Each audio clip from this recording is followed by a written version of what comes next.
moment in history and a natural chance to have a proper conversation about the future of our monarchy. Royalty is a feudal thing and it needs to be abolished. King Charles is important to us. There's nothing that they do that really impacts my life. Doesn't matter who he is, it's the fact that we have a monarchy. I'm travelling from the Scilly Isles. I don't think we should take him down or anything, but... You're not calling for revolution? No, absolutely not. To Scotland. It's much more an English thing than it is a Scottish thing. I'd rather have him than some presidential guy. To find out what people in this country think of its king.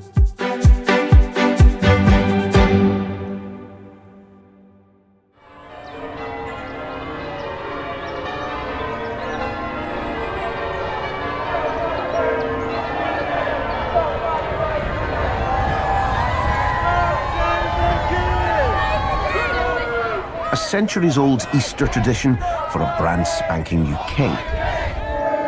But alongside the adoring crowds, a chorus of opposition. These aren't random protesters or disgruntled citizens of York. Instead, they're from anti-monarchy campaign group Republic. And their CEO, Graham Smith, has been on this path for decades.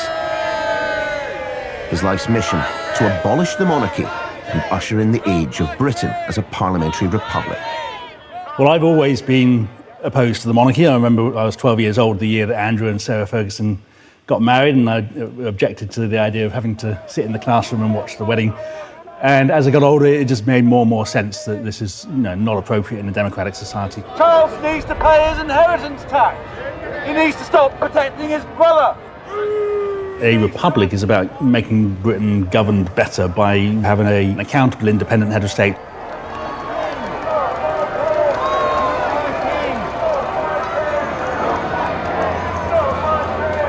Monarchy is about saying, you're spectators. You stand over there, wave at us. And being a republic is about being participants, saying, actually, we're not going to have a coronation, we're going to have an election. We're not going to have a Charles, we want a choice.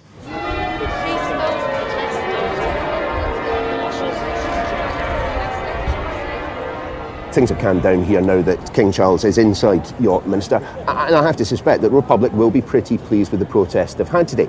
But if you compare the numbers, those who are protesting and those who disagreed with the protest, republicanism has got an awfully long way to go.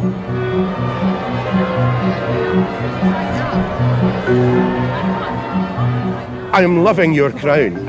I take it you've come here to see Charles today? Yes. So what do you think of the man? I think he's doing a good job. It doesn't matter who he is, it's the fact that we have a monarchy. There's a group over there called Republic who have a slightly different view. They certainly wouldn't describe themselves as monarchists. No. What do you think about them? It's part of our heritage and our history, and I think they're king. Yeah, if you choose to be here, he is the king of this country, and if you choose to be here, then that's what you've chosen to be part of. And if you don't like it, there are always options. We live in a free world. I don't like football, so I don't go. Well, I'm ashamed of them. They need to. Why come? Why come if they want to? I know that they're making a noise and freedom of speech, but go home. In days like this, it does strike me that perhaps this is a bit of a tough crowd for you. Yeah, I mean, the crowd that we're looking to reach is the much wider crowd of the people that are going to see this on TV and see it in the papers. So obviously, people that come down here in the middle of a weekday to wave a flag and cheer the king, they're not our core audience.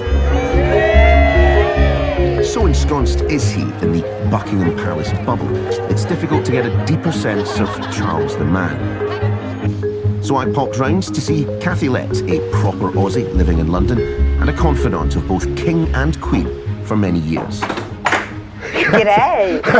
And you've dressed appropriately the for us. Jumper just for you. And I'm feeling the animal magnetism already. Thank you. Get in here. Coming. Cathy, first things first. You are friends with the royals, but describe yourself as a Republican. Square that circle for me. Well, you take people as you find them. And, Prince Charles, princes are supposed to be charming, and he is charming. And also, I think he was so prescient. I mean, he was way ahead of his time on all those environmental issues, which I can connect with him on that big time. So, you can't help liking them. I would say Charles's charm is more disarming than a UN peacekeeping force. Really? And also Camilla, she treats everyone the same from maid to monarch. But, most English people, you have to do open heart surgery to know what's going on inside them, right? Facial expressions by taxidermy. You know, their voices are so brittle, it's like they've got osteoporosis, vocal osteoporosis. But he's not like that. He's different, and I think the public will absolutely come to see that side of him and love it.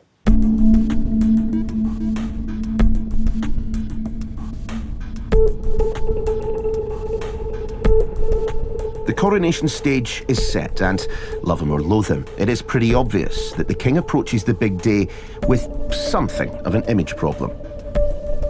He comes to the throne in the midst of a cost of living crisis that casts a long shadow over the opulence of a coronation and the royal lifestyle of palaces and pageantry. But much closer to the king is the ongoing scandal involving his brother Andrew. Harry, are you putting money before family? And of course, the immediate family feud. Harry and Meghan's decision to leave the royal family and the country is explored in that book. That the House of Windsor, so plagued by whiteness, said goodbye to its first mixed-race member is clearly not a good look. But is there a way back? I think the first thing to say is, hands up whose family isn't slightly dysfunctional. The difference is that it's played out 24/7 for everyone to see. Would I like to see Harry and Meghan back in the royal fold? 100%. The prospect of this family being centre stage with the king unlocks so many opportunities for a multicultural society. I just hope it works for them on a personal level, but for our nation, I think it's a win-win.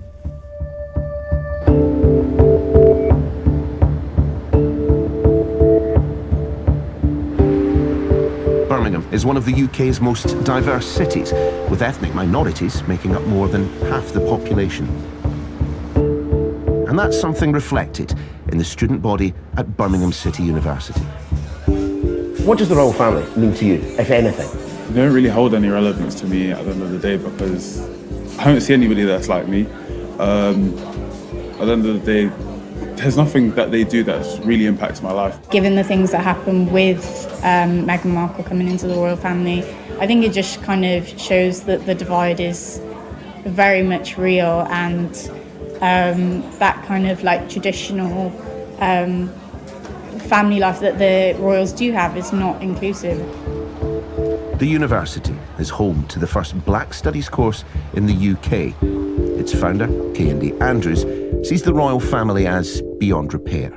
They are the head of state, right? And this is the state that treats us like subjects. It does not treat us like citizens. We just had the Windrush scandal where people are being deported. You can see pretty much every inequality from education, policing, prisons, health. This is not a good country to grow up in if you're black, and the head of state represents that. It is entirely unreasonable to justify this almost exclusively white family and being the representative, not just of Britain, but of 14 other countries, largely black and brown, of the Commonwealth. What that does psychically, what that does emotionally is to put whiteness on a pedestal.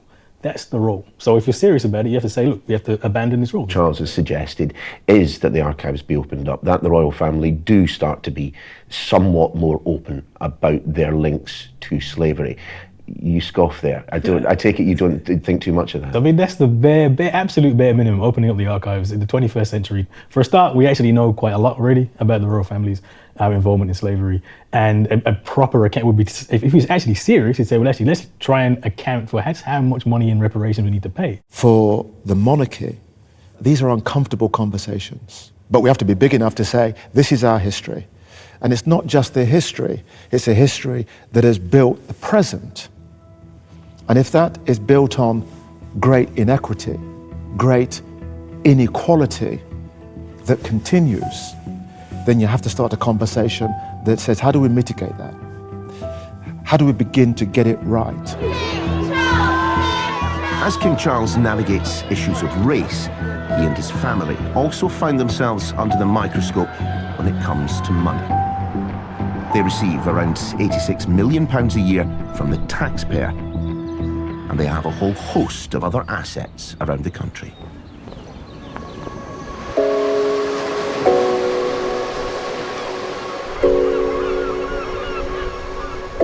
over half a century, Charles was the Duke of Cornwall and owner of the Duchy of Cornwall estate. This privately held land spans 50,000 hectares. It brings in millions of pounds every year of what the royals describe as their private income. Prince William has now inherited the title, the estate, and all of its money. But you don't have to look far to see his father's imprint and legacy on these lands. Next door to Newquay is Nansleden. This brand new town sits on Duchy land and was dreamed up and developed by Charles. In a very real sense, this place is a physical manifestation of Charles' ideas, his philosophies, his environmentalisms, made not flesh, but brick and stone. So I'm going to speak to a couple of the people that live here to find out what they make of it.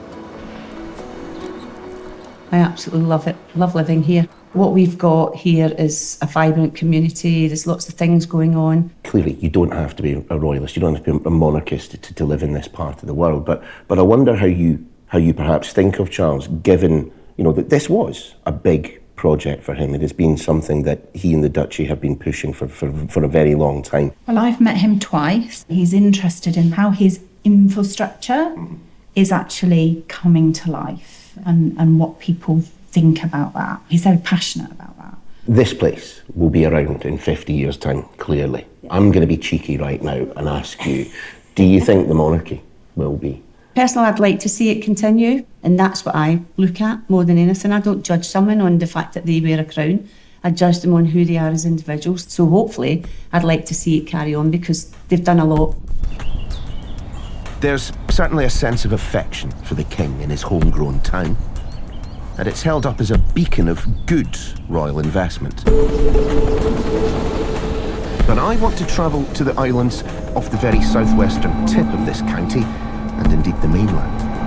We've now left the mainland, Penzance in fact, and are taking the 20-minute flight, 34-mile trip to the Isles of Scilly, which I am reliably informed are beautiful in pretty much any weather. But I'm also told that there, the view of the Duchy and of Charles, well, it's a bit mixed. Scilly has its own microclimates, and I have a delicate stomach. But even a terrifying storm isn't going to stop me from getting over there to find out who's got a guillotine to grind and why.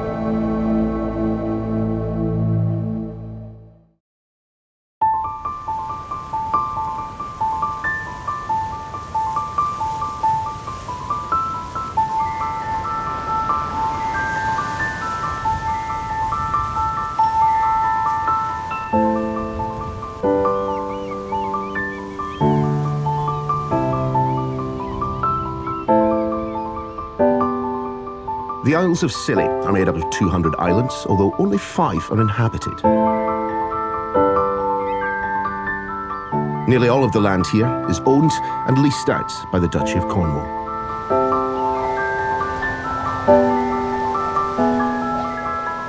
The Duke also owns a third of the properties here. Walking the streets of St Mary's feels like taking a step back in time. Appropriately enough, given some here say the way the Duchy operates belongs in the history books. Alan Davis, who's lived on Scilly for 40 years, is a Republic member and fierce critic of the Duchy of Cornwall. Alan? Hello, Neil. How are you doing? Nice to see you. So, if the Duchy of Cornwall owns these places, how much money are they making out of this part of the world? Oh, well, on ground rents alone, we estimate they take out close on £1 million, and very little of that comes back into the islands in terms of supporting the islands. So what then is your view of what the Duchy of Cornwall is doing with these islands? It's a cash cow. They're operating a feudal system and a medieval feudal system, and they're just taking the cash out. Housing is a big problem here. Over 200 properties actually belong to the Duchy. They rent them out, which is fair enough, but they also rent out properties for holiday lets, whereas we need teachers, we need care home assistants, we need people to operate in the hospital. But it's not just through leases that the Duchy is making its money. It's making its money off every person who comes on. All the freight that comes on over here, and also everybody who lands on the quay in there, they pay a levy to the Duchy. And I think that we've come to the point where royalty or monarchy is a feudal thing that needs to be abolished. And the Duchy are actively working against that. They don't want to see it abolished because it'll cut their income.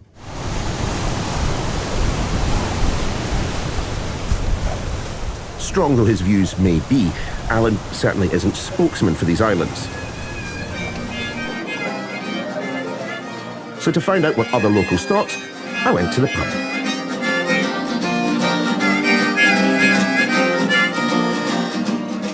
Ahead of the coronation, just asking everyone what their thoughts are about Charles, about the royal family, about the coronation itself. I mean, are you going to be celebrating it?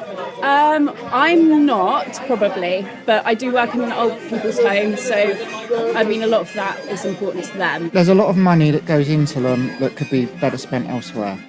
King Charles is important to us. He's a real advocate for the natural world and protecting wildlife. I don't think they should hold quite as huge of a place. I don't think we should take them down or anything, but...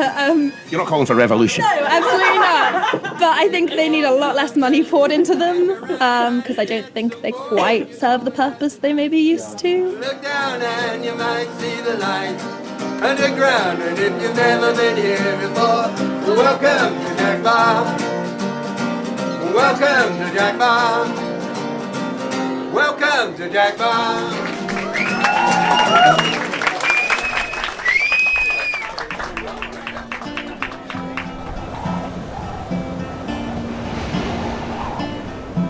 In response to the issues raised on the Scilly Isles, the Duchy says it takes its role as stakeholder very seriously, that they play a key role in helping to deliver sustainable development and communities, and have facilitated a wide range of opportunities for housing and business. I am just about to leave, not by sea, thankfully, and the thought occurs that if you arrive by boat, by ferry, by plane, or indeed by helicopter, you will be paying money to the Duchy of Cornwall. And you might be absolutely fine with that. But many people here, including Alan, are not. The reason being that he and others think that Charles viewed this place as his personal cash cow. Now, things may very well change now that he is king. We'll just have to wait and see.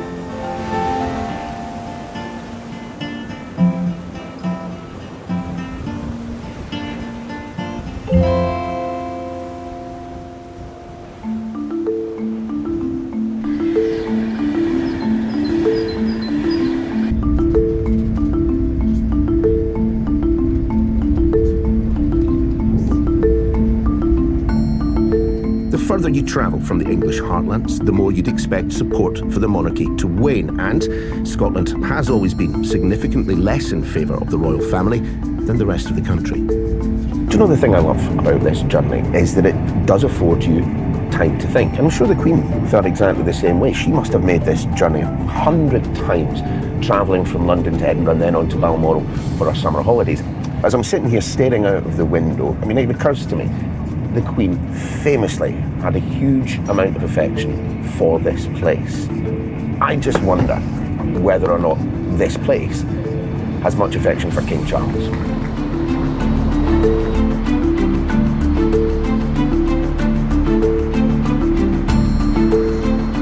I was for when we had the Queen, I'm not anymore now we don't. It's much more an English thing than it is a Scottish thing, I feel. Do you feel like he's your king? Nope. Liked his mum. I don't know, what do you... I'd rather have him than some presidential elected guy. I'm up to hearing politicians. Whilst the country has gained a new king, Scotland has gained a new First Minister, and itself feels at a turning point politically and perhaps even constitutionally. Before he became leader of the SNP, Humza Yousaf spoke openly about his desire for Scotland to ditch the royal family. Another attempt at independence would offer republicanism a chance to ride on its coattails, an unmissable opportunity. Tommy Shepherd is an SNP MP. His constituency is home to Craigmillar Castle, an irony given that he is a very loud Republican voice. Explain to me, make the case, if you can, for getting rid of the monarchy. I mean, you're no big fan, are you? No, I'm not. I mean, I think it's a relic of bygone days that has no place in a modern democratic constitution, to be honest. The question is, can we do better? I think we can have a head of state which is elected. The monarch, at the end of the day, is a creature of the government of the day, and that's not a healthy separation of powers in any constitutional arrangement. And that's simply because, you know, they are hereditary and no one's had a say in choosing them. The idea that the royal family can persist for so many people in this part of the world does at least suggest to me that it isn't necessarily all about the constitutional arrangement, that it is about something more ephemeral. I get that there's a sort of stability and certainty that comes from the idea of the monarchy, but, you know, we need to see past that, and people, I think, increasingly understand that in the modern era, this really is a medieval fairy story that ought to be left in the history books. While there may be little chance of Britain becoming a republic anytime soon, the anti-monarchist movement shows no signs of going quietly. Going to be protesting at the Coronation in London on May 6th. Come down and join us. He is the king after all, doesn't he deserve a coronation? Most monarchies ditched these things a long time ago. Charles is already the king. He doesn't need this. This is a pointless parade designed for him to sort of say, you know, look at me, I'm king. All eyes on the king come Coronation Day. But how Charles navigates the role will set the tone and direction for the monarchy of the future. Will he get it absolutely right? I hope so. Is it a bit of a high wire act? Most definitely. I think if you care about your people, then you feel duty bound to say, this is my role in 21st century Britain. And if I seize it, then I can do good things. Even just for nostalgic reasons, you know, like a museum piece, you might keep this show rolling. But then again, perhaps it'll become like a theme park where you can pay to go in and be king for the day and sit on the throne. The calls for colonial nostalgia is just as strong as they ever were, and that's the function of the royal family. So I actually think that its place in society is very, very, very well set for the next 100, 200 years. As I've travelled the country, it has certainly been a mixed bag of opinion, but one thing is certain. Like it or not, this coronation is going ahead. What is less certain, however, is whether or not we'll see another one of this magnitude, or indeed, whether we will see another coronation at all.